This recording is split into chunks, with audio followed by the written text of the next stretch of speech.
Dr. Thomas E. Bullard, Assistant Professor of Folklore at Indiana University.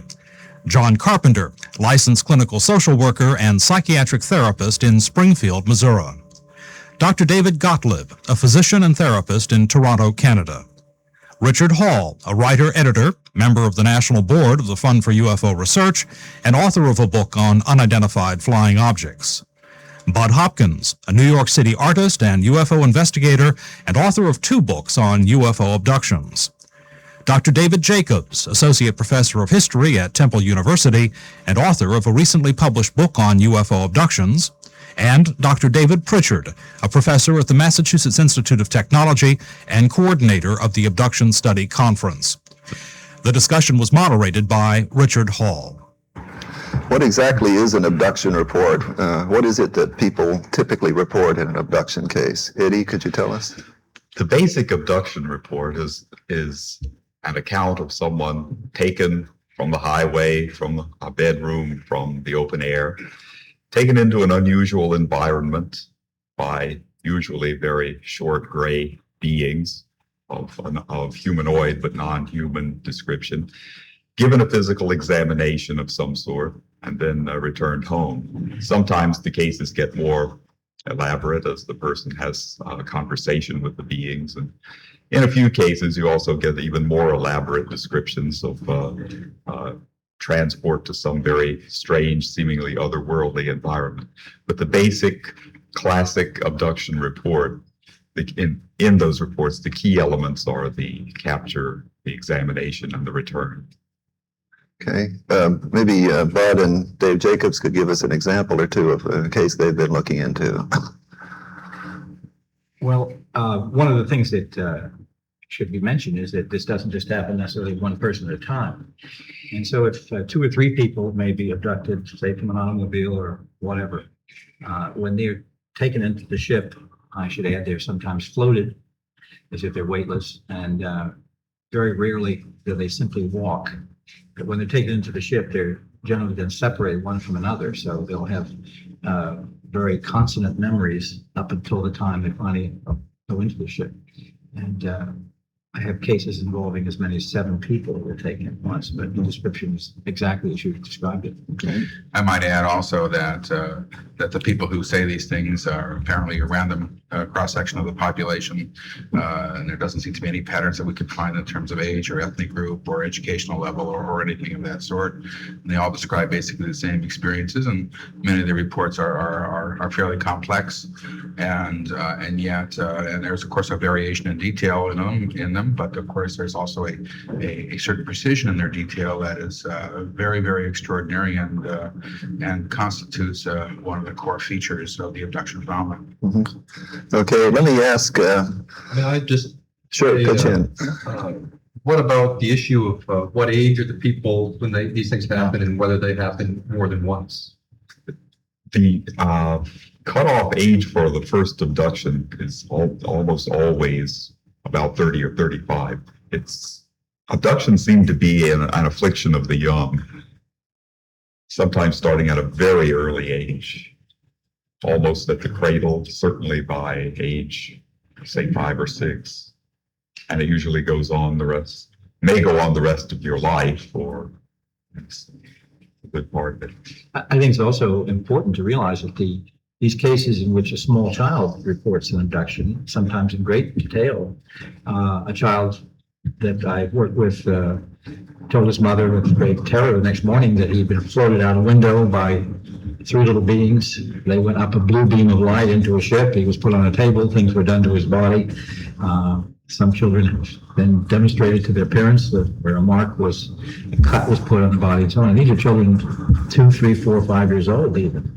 So we're not getting something that's feeding back through films or whatever. There is a remarkable lot of detail that keeps recurring from people who know nothing about the phenomenon, who know nothing about other people's cases, and as you said, even little children who have no possibility of remembering will Still say the same thing. Let me also say that at the same time, we do get quite a large number of reports from people who have had these experiences from the time that they were small children and who now might be in their 60s or 70s and are still having the experiences as well.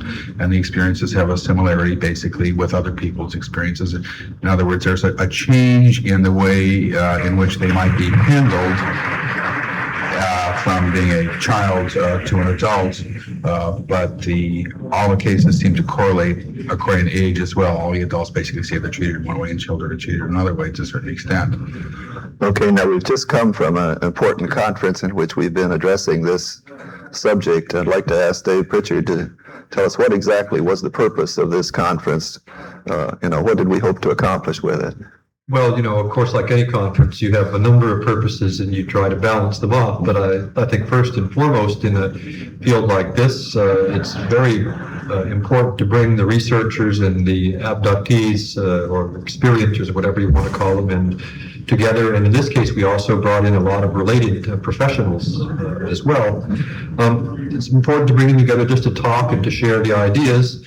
And in the presentations to present the latest results in the field, a specific objective that differentiates this conference from many of the earlier meetings held in which abductees were a small or medium part of the proceedings, were that here they were the entire conference, almost 5 days, focused just on abductions, no UFOs, no crop circles, and secondarily that we tried to bring in a wider group of professionals than is normally the case. We tried to bring in people, the psychologists, for instance, who are experts in ritual abuse or some sort of related collective mental aberrative phenomena, dissociative phenomena. We tried to bring in scientists and even theologians. I mean, this problem, I think when you really get into it, is extremely broad. It's not just a simple matter of being the table examined and put back. And certainly it has a tremendous effect on the experiencers. Of course, the third objective of the conference was to have a really good discussion, and at least the total amount of time allocated to discussion was about half of the presentation time. It wasn't just you make your presentation and then you dodge a couple questions and sit down. I mean, we really had a good discussion, by which I mean it was extensive and it was critical. And we had a number of critics, mostly of the methodology or of the interpretation. In fact, we even had a couple of people who were quite skeptical there. And then the final purpose of the conference is to put out a proceedings that reflect what went on and reflect this field pretty much from top to bottom, left to right, or however many dimensions you think it has. Okay. We'll get a little later, we'll get into what we think we've accomplished here, but let me just ask the therapists, what were your expectations coming into the conference? What did you think or hope we would accomplish? There were two things that I was hoping to take away from. One was to collect more clinical data and learn the results of clinical surveys that other people have done, which will help me in my diagnosis and my treatment. The other was to have a bunch of clinicians together and investigators and abductees representing a wide variety of experience, so we can begin to put together some basic guidelines on how to proceed from a therapeutic point of view. Mm-hmm. John? As therapists, we all work in such isolated fashion, far away from each other. So each time we have an opportunity to come together like this, it's like a family reunion of sorts, although there's always new members that we haven't seen before. Learn to pull them in and learn what their interests and expertise are. I personally learned a great deal from the specialists in other parts of the field, different aspects. I had never encountered such expertise and knowledge regarding, and that was quite helpful to me and will continue to be an ongoing process. Mm-hmm. It's also quite helpful to hear from those who have experienced the phenomenon, and again, a representation from all across the country, and to see what was similar among their experiences and especially needs. I think if I can just add, one of the things that made this meeting really special for me was the wide diversity of specialists that were invited to speak and invited to participate, because one of my major concerns as a therapist is differential diagnosis. Someone may present believing they have an abduction experience, but I have to separate out the true abduction experiences from other things which may resemble it closely or may resemble it not at all. And we had people here who were expert in dissociative phenomena, somebody with ritual abuse, and psychologists, psychometricians, and so on. It was very helpful for me to try to hone in on the people that I should really be identifying as abductees.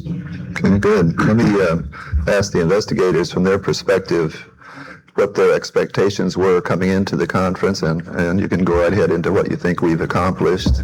We'll talk later about where we go from here, but so far, what you think we may have accomplished. Well, from my point of view, I would think the most significant thing is pretty much what Dave Gottlieb said, that we got so many people and so many diverse points of view together. We got to see what people were doing in the field, how their different perspectives can make a contribution to our understanding of what's going on. And I think it was a very enlightening sort of thing to see not only the clinical side, but the investigative side and all the variety of opinion.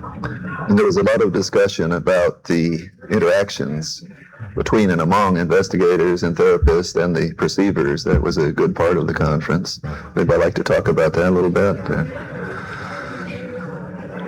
Well, Go ahead. actually, it's not exactly to that point. All right, go ahead. But the thing that was most valuable to me, I think, lies in the area of just the very things that Dave Gottlieb mentioned. I think, for instance, a woman who spoke about her specialty, which was treating post-traumatic stress disorder victims, what seemed to work better, what their strategies of denial, the various systems they use to handle experiences and so forth. Even though she is working with Vietnam War vets and other people, rape victims and so forth, the parallels are so extraordinary with what I run into practically daily with abductees. It was extremely helpful to get her perspective on treatment and behavior, symptoms and so forth. Because not being a trained therapist, of course, it's extremely important for me to get as much raw material as I can from these sources. And I think for the investigators, at least speaking for myself, all of that side of the program was extraordinarily important. Yes. I agree with that. It gave me an insight into various treatments and ways to approach the subject. I think the conference also showed me basically where people are at on a personal level, how they confront this phenomenon, all the variations that one sees across the society. On a professional level, how people are investigating it, how they're doing research. It points directions as to how far we've gone and what we need to do in the future as well. And it kind of brings it all together in sharp relief, and it's an enormous benefit on that regard. Just one added thought here. What was so fascinating to me about the role of the abductees at the conference, the scientists and clinicians, therapists, and the investigators, is that in a strange way, each one of us is participating in the world of the other two to a much greater extent than we thought. Even one of the therapists suggested that those of us who were doing this work with people who've had these experiences are somehow picking up through just association and osmosis, I guess, some of the same symptoms and anxieties of the people we're actually working with. And I think that nobody can do an investigation without doing de facto therapy. Yes. And nobody can do therapy without, in a strange way, with such an unusual subject, being a kind of pioneer investigator. So we're all three, in a strange way, infinitely more interlocked with one another's worlds than we had thought.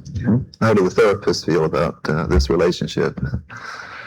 I think we're still trying to work on exactly how to define it. I think basically Bud's point is exactly right. Whether I'm working with an abductee or any other kind of problem, or syndrome, as a therapist, I am de facto an investigator because it's a dynamic, organic process. I'm learning more about the person and more about his or her biography, and so on. And I think it's true from the other direction. One of the things that we were talking about today, and there was an interesting discussion back and forth, is how does one balance the therapist and the investigator's roles? One person said that there should be a triad. There should be an investigator, a therapist, and an experiencer who, as a team, should move in and deal with each experiencer. Was one suggestion, and I think out of this conference is probably going to come a working group which will work towards a proposal for how to answer these questions in a way that the entire community can accept and debate, so we can introduce it into the public forum. It can be our community policy. Mm-hmm. Yeah, I would just like to interject that it seems, the key in this whole field is the tremendous impact in just feeling that something important has happened that you get when you speak to the abductees. That's where it all starts. Yes. But and at the previous meetings where there have been abductee panels or presentations, that's what's come across most strongly. But at this one, I had much more the feeling that they were beginning to talk to us and say, some of you people have been too narrow, you haven't opened yourself to this full experience. And as Bud said, I think you're partly a participant in this, not just an observer. Yes, and they spoke rather strongly about the problem they have in establishing their relationships with both therapists and investigators. Would you like to address that a little bit? Well, I'd like to actually start off. That's clearly one of the really underlying dichotomies in the people who are looking at the abductees. You have the investigators who are assuming that there is some underlying reality, in many cases, not all of them. And then they're trying to find this out, without distortion, by the emotions of the percipient, which is extremely difficult to do, but they're trying to get through that somehow, to get around the confabulation or the misapprehension and so on.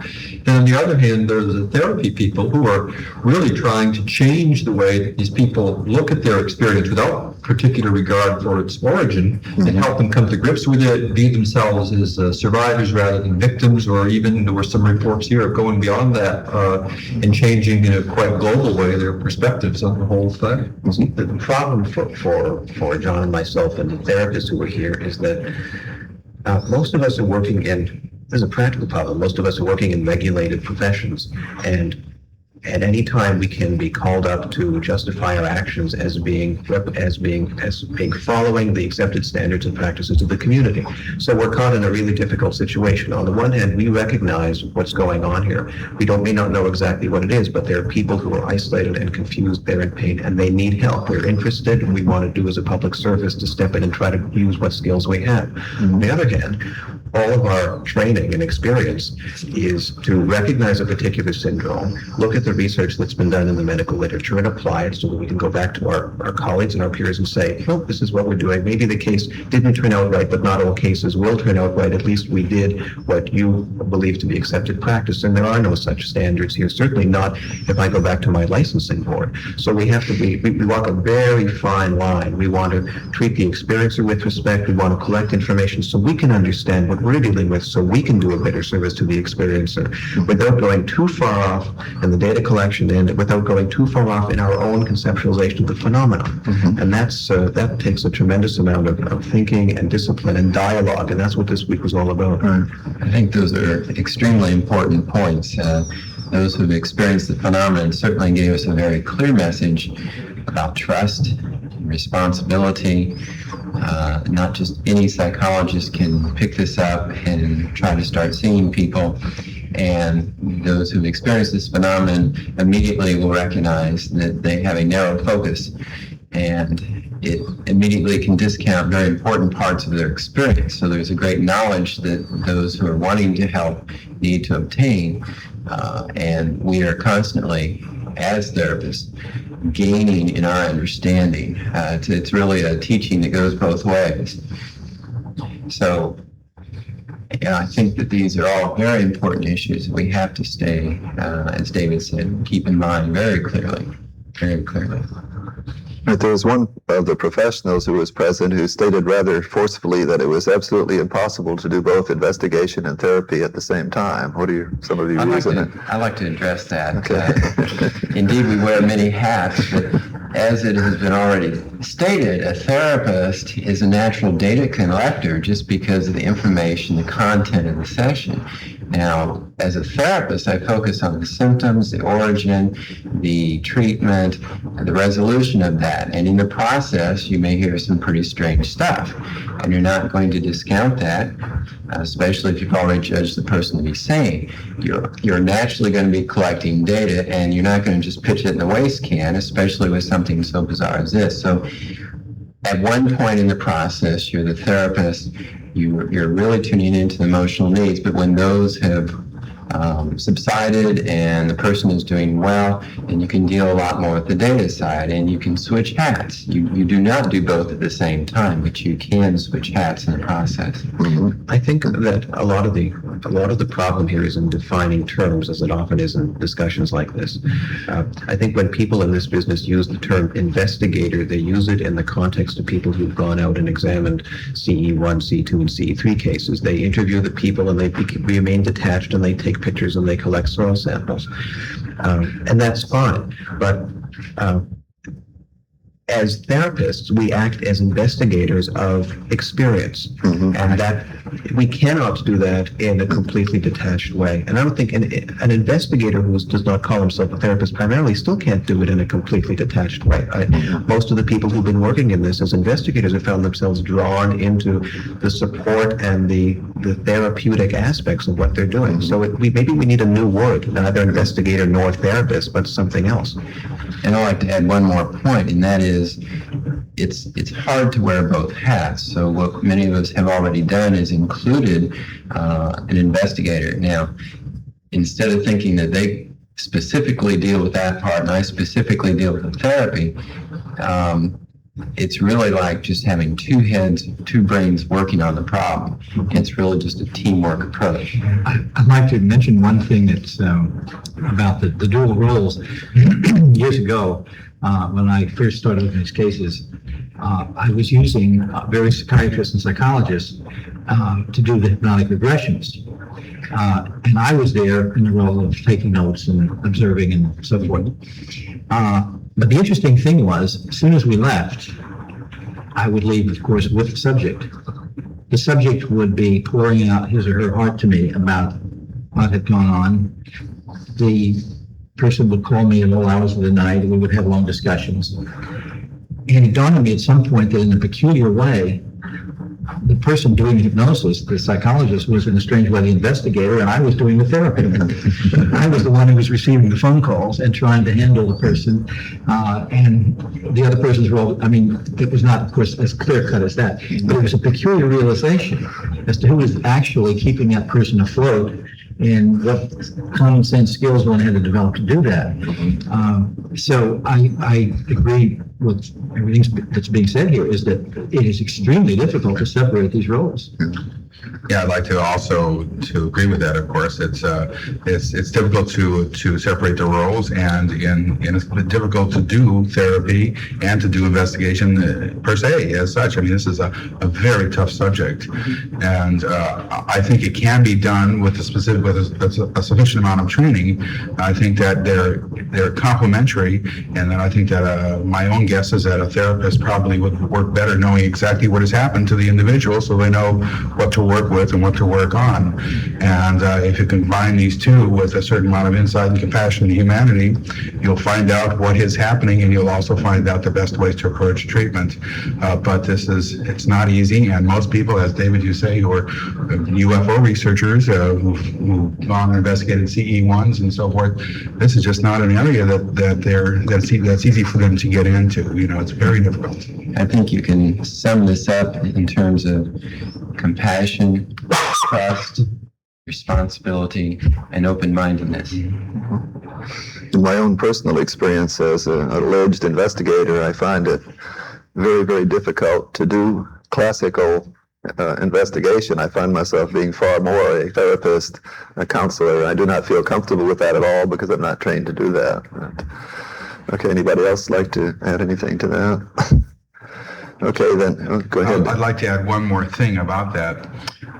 From time to time, people will send me tapes or transcripts of investigations that have been done, and sometimes they're done by therapists and sometimes they're done by investigators. And I found investigators who do terrific jobs in support, in empathy, and sensitivity, and I found therapists who are very insensitive and very closed-minded about what's happening and not very helpful to people as well.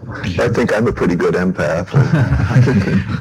Well, you know, I read recently a review of somebody's book about the abduction phenomenon, and I mean, it was a blurb on the back of the book, and it said that this person is doing the correct thing by, and dramatic thing by assuming that these experiences are real to the person to whom they happen, and skipping the question as to whether the events are real event level occurrences. And of course, I think that that's got everything completely backwards, because everyone would agree the experiences are real to the person to whom they happen. Even the worst skeptic in the world would say it's real to that person. The crucial thing to find out is, did these events occur in the real world? That's what we should be concentrating on. And I don't think that any kind of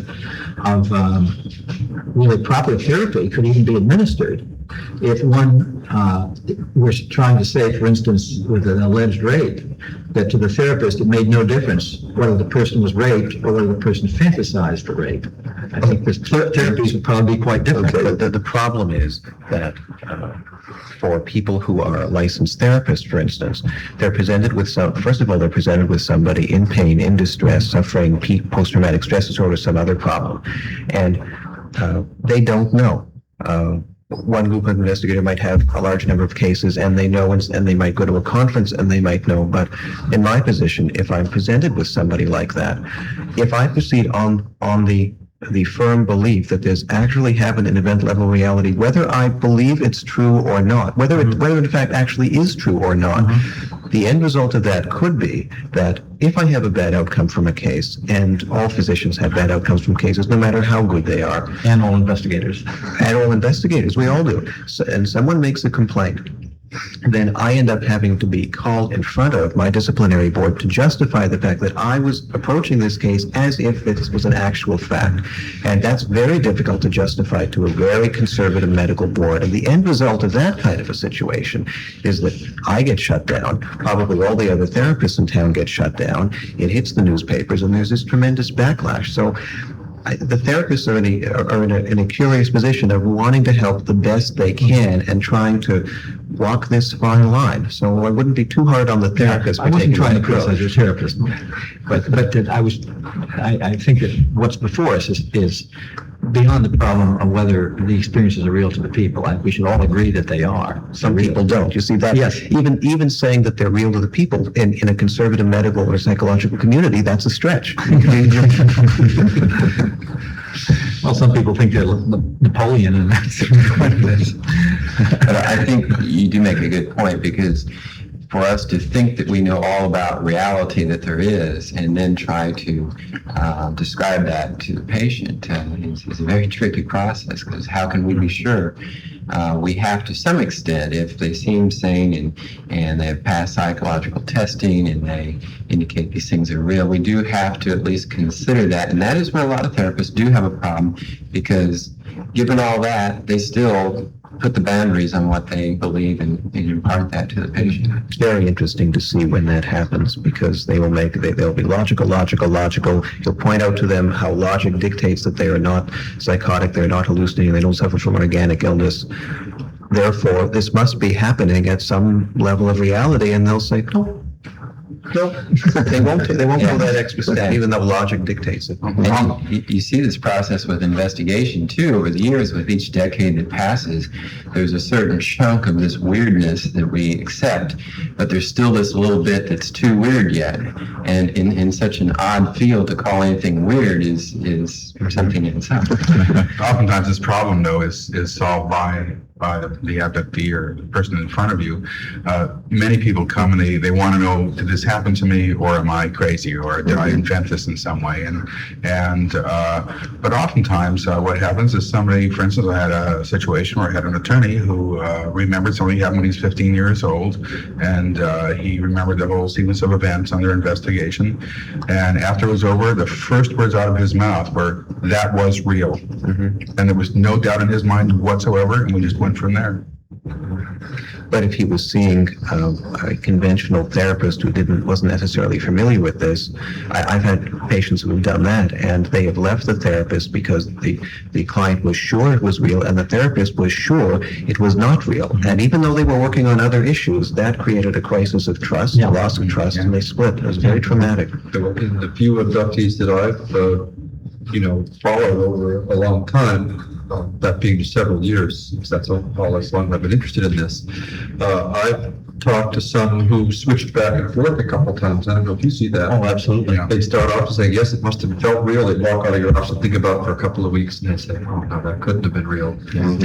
I think that we cannot overestimate the power of denial and the need for denial. That's on the part, I understand the skeptics.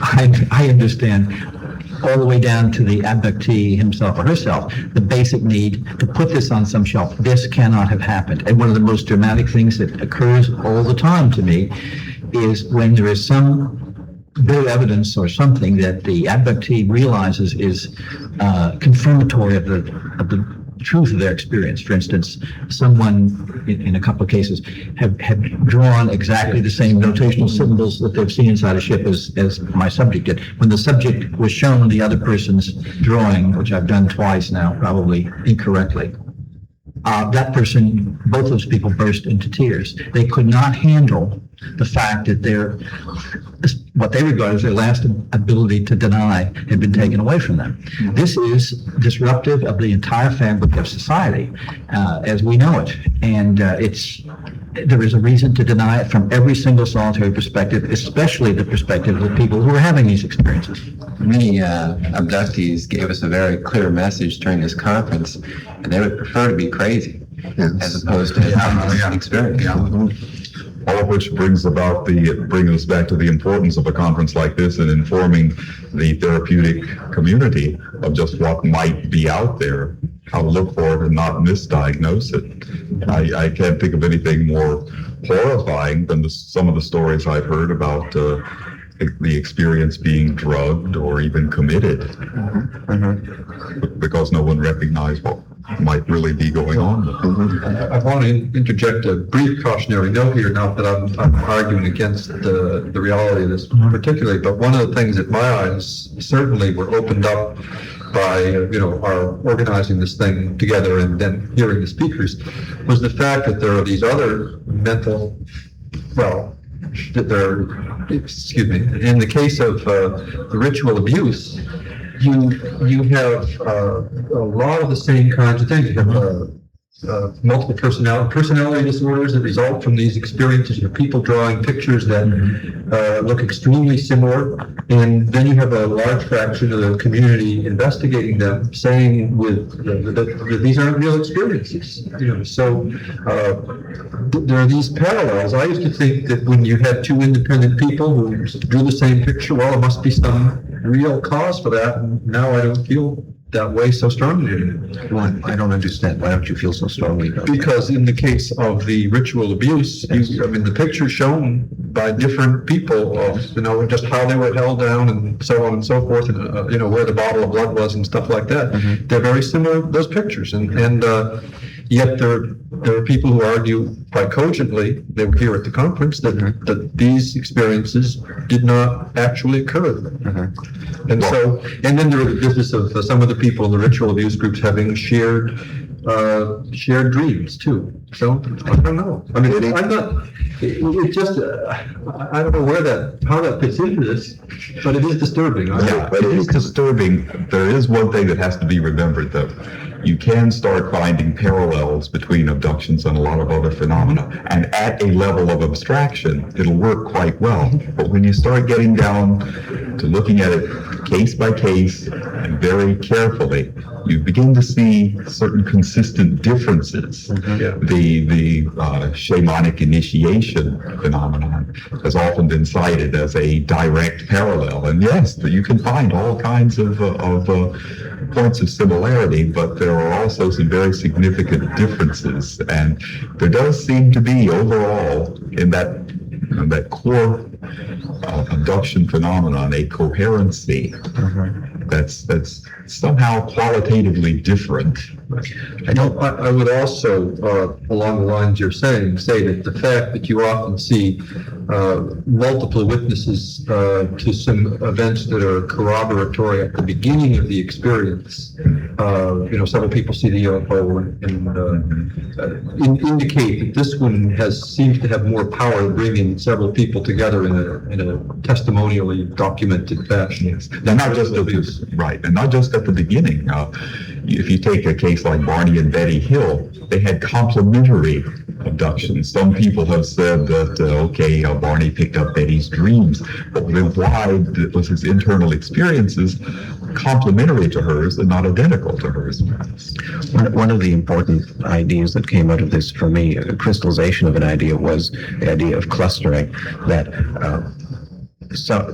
we may be dealing with a group of clusters of phenomena that, as you say, have certain parallels at a level of abstraction, but when you get past that level of abstraction, they actually separate out into distinct events.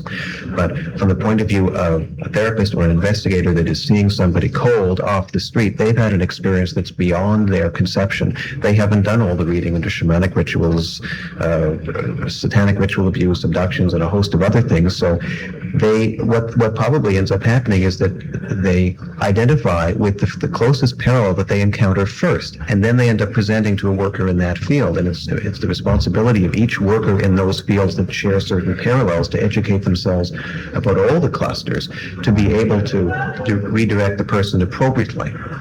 Yeah, I couldn't agree more. And one thing that came out in this conference was that there does seem to be a variety of causes that may have, have similar effects on people. And I don't envy the therapist's position of having to try and sort out as it may be necessary to do in some cases. Given these various complications that arise, let's talk a little bit more about the team concept of investigation. I assume most of you agree with that general notion. If you don't, feel free to say so. What would be some of your recommendations for an appropriate investigative team? Anybody? Well, that's a very difficult question to answer.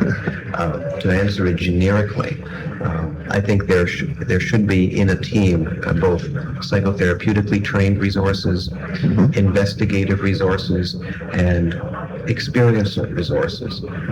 So many of the people that I've worked with, one of the first questions, it almost always comes up is, can I talk to other people that have had this experience? So these are basic resources that I think should be available. The order in which they're used and the proportion in which they're used is a very difficult question. I think it's part of what we're all still debating.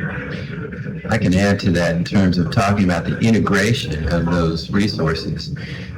The therapist who's interested in helping may be lacking a great deal in the knowledge of the phenomenon and needs that from the investigator. The investigator is lacking in the understanding of emotional trauma and the sensitivity and timing of such interventions to resolve it, or even what even causes such symptoms. And the experiencer can be there as the support person. Well, actually, everybody ends up being a support person, but at least they have that unique perspective, which those of us assume we don't have. And you blend those together nicely with the therapist basically retaining control during hypnosis sessions, but getting information from the others. And then, as Bud mentioned earlier, the others can become support persons. It happens anyway, so you might as well organize it that way. Well, I'm just saying one of the situations when it was described. A team should be working with one person, a therapist, investigator, and an experiencer, abductee, whatever you want to say. I would have added to that, of course, that's ideally wonderful. We should also have a radiologist, someone with a lot of money, and so forth to help with the investigation. The point is that we are spread incredibly thinly, and we're facing a gigantic problem with enormous numbers of people who are crying for help and are very, very confused. We do the best we can with the resources we have, and the very nature of a meeting such as this was, this is kind of subtext, the idea that we're begging people who attended the conference to put their own bodies on the line and begin to aid in the investigation of this problem. It's almost a luxury to sit around and talk about what would be ideal when what we have now, the resources are so thin, we're so strained that just if we could triple what we have right now, it would just be a mere beginning. Well, Bud, it's not only ideal, it's exactly the way I've operated the last 3 years, so it's entirely possible. Yeah. I think it's time, and I agree with you on the flood of needs that are coming at us. It's time we train more, because we don't have 100-bed Hopkins. We need 100-bed Hopkins, but we need to really bring in people and really start training them. Exactly. And then we have to somehow systematize the referral, the training, getting everyone together out there too, and get rid of these big boxes of letters you guys have.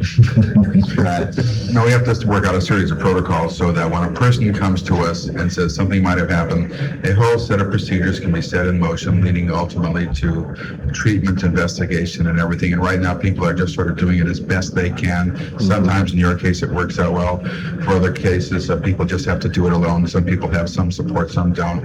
It's a situation that's not ideal, but as Bud says, and as you're saying, essentially, we need to train more people. We need to get more help. And I think that's going to come. I think that almost all the time we have people coming forward, offering to help and offering to do more things. And I'm fairly optimistic about this. Anybody else? I don't know how, I think this has some degree of importance in the overall scheme of things. It's a side point to what you mentioned, but you went off probably more important in the immediate direction. I believe myself at least to be a non-experiencer. That is, nothing unusual has ever really happened to me. I have great sympathy for what these people are going through, and yet there is a point beyond which I just cannot really understand, because it's beyond our consensus reality. On the other hand, one of the advantages of that is a certain objectivity, and it's also a kind of groundedness. That is, I encourage people to explore their experiences fully and to come to terms with it, but I'm also in some ways kind of a reminder that a lot of their immediate life is still back here in this realm, and I find that in the dynamics that go on in my work, that provides a really nice balance. So I think somehow we also have to integrate that into the overall process. It's almost as if all of us are adjusting. I mean, we focus on them as making adjustments, but we are making adjustments as well. And it's almost like a grieving process of what we have always known. We have lost that, and we are having to go through the different phases of grieving that and accepting a whole new way of looking at things, which abductees in many cases are well ahead of us. I think that just a second what David just said about reminding the people about where their real life lies. Part of my whole approach to what I do when I work with people is that very thing, to point out that we spend 99.999 and whatever percent of our life here on this earth, no matter what strange things are happening. And in order to accent that, when I have a support group, the support group meetings are roughly 50% party and 50% discussing issues, because the party aspect of it, to feel that you can be with other people who have the same crazy experiences you've had, and yet those people are interesting, intelligent, and fun to talk to, and you can sit around with a glass of wine or a cup of coffee and be a real alive human being in a real life community, where you're accepted, is extremely important. And I don't ever try to focus the support group thing in terms of just even maximum amount of time onto the UFO subject. I think that this groundedness is one of the most important therapeutic things we can do. It doesn't take a therapist to help somebody have a nice time in the real world with some companions who you can come to love and respect, who've had your experiences. Okay, let's talk a little while now about what's next on the agenda. Where do we go from here? What's the state of the art? And in that same context, suppose there are people watching this who may be experiencers. If anybody has any recommendations on for them. May I just Sure. interject something a little bit ahead of that? Okay. Because I wanted to discuss what to me was one of the important outcomes or realizations, I think, of many people at the conference. And that, which also has its antidote, and that is that, it seems from the Roper poll that a lot of people have symptoms that are associated in reverse direction with being an experiencer. And there are a couple of studies with very low statistics presented that indicate that these may be used as questions. Some of the questions, like the ones in the Roper poll, may be in fact used to pull out people who are experiencers. And this, on the one hand, indicates that the fraction of experiencers in the general population is tremendously high, maybe in the low percent level.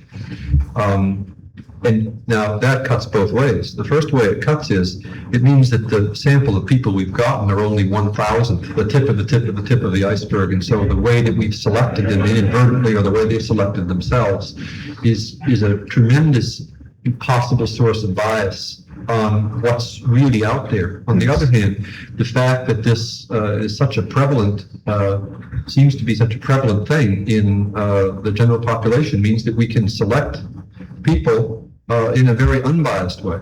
You can go out and search them out. For instance, the people who responded with 4 or 5 columns in the Roper poll. And I think it's clear that these people should be followed up, and that they will be followed up, even given the tremendous overload that we have among the investigators and therapists. Yeah. In this. But given that they often do this on their own timetable, how is that going to affect things if you go out and start trying to push them into the other? No, you have to wait until they see or feel a need to explore it. Right. They may have these symptoms, but they may not want to do anything about That's it. right. Oh, certainly not. But a number of them indicated in the poll that they're willing to be followed up, so you can That's follow up and explore this issue. Okay, yeah. I would share your view that you shouldn't push anyone into therapy or investigation who doesn't. Yeah, I certainly agree with that.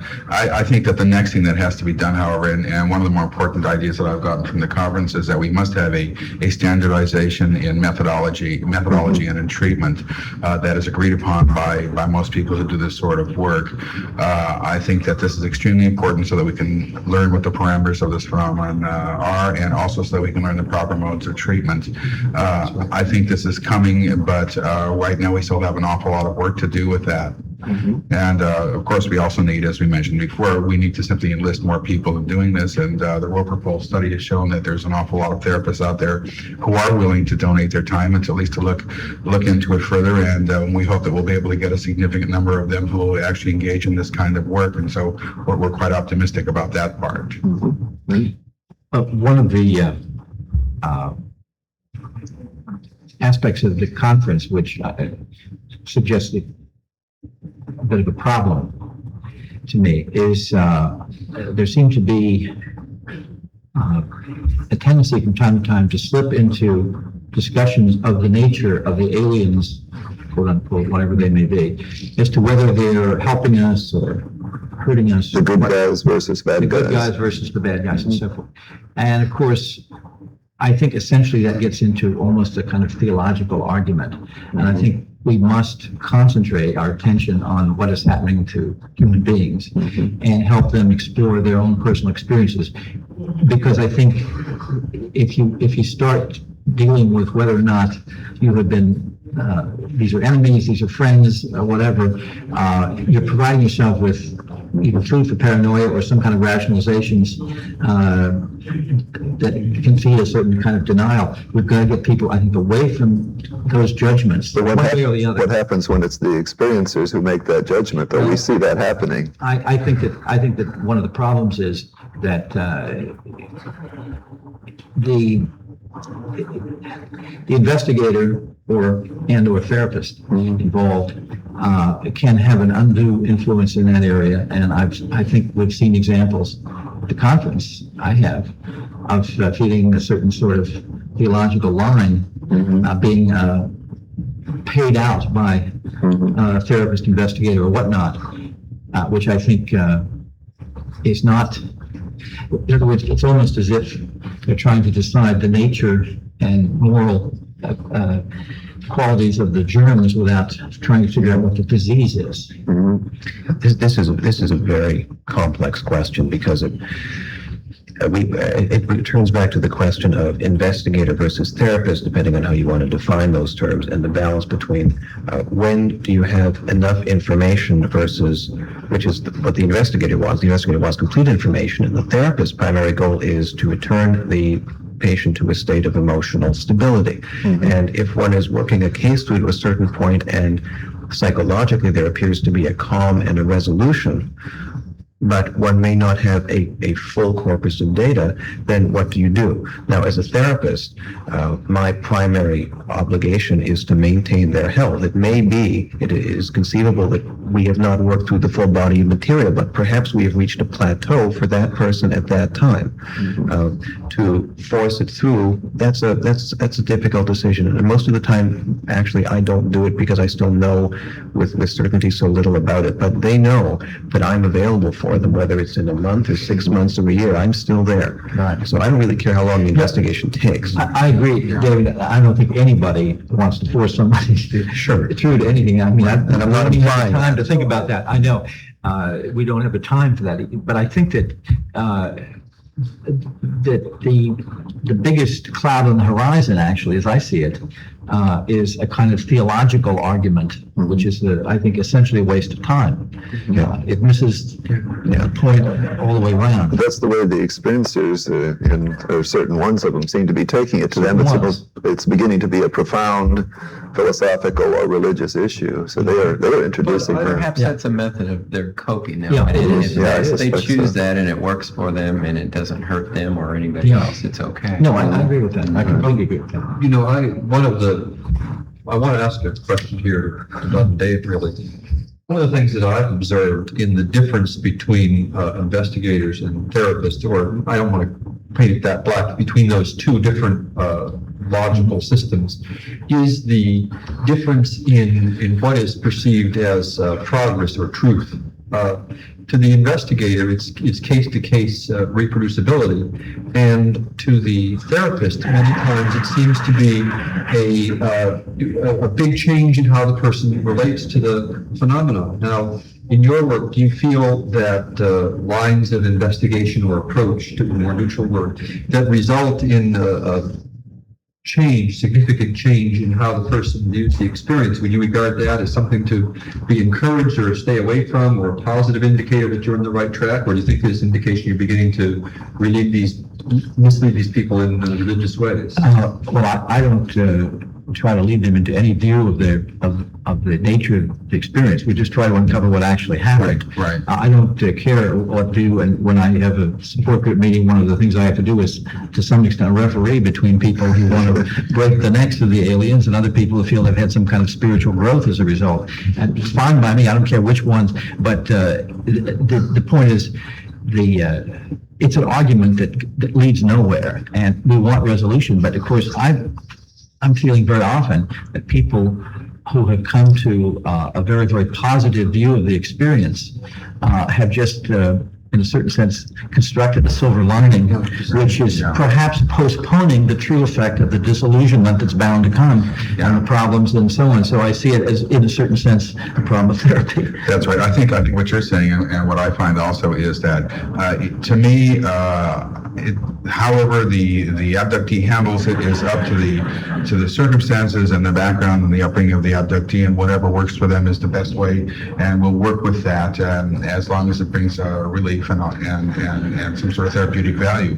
The danger is having the therapist or the investigator have a structure of his or her own that they overlay on the experience and sort of steer the abductee into that structure. And that has a totally different agenda, and that can be quite dangerous, I think. Don't try to steer them away from it. Yeah. Oh, right.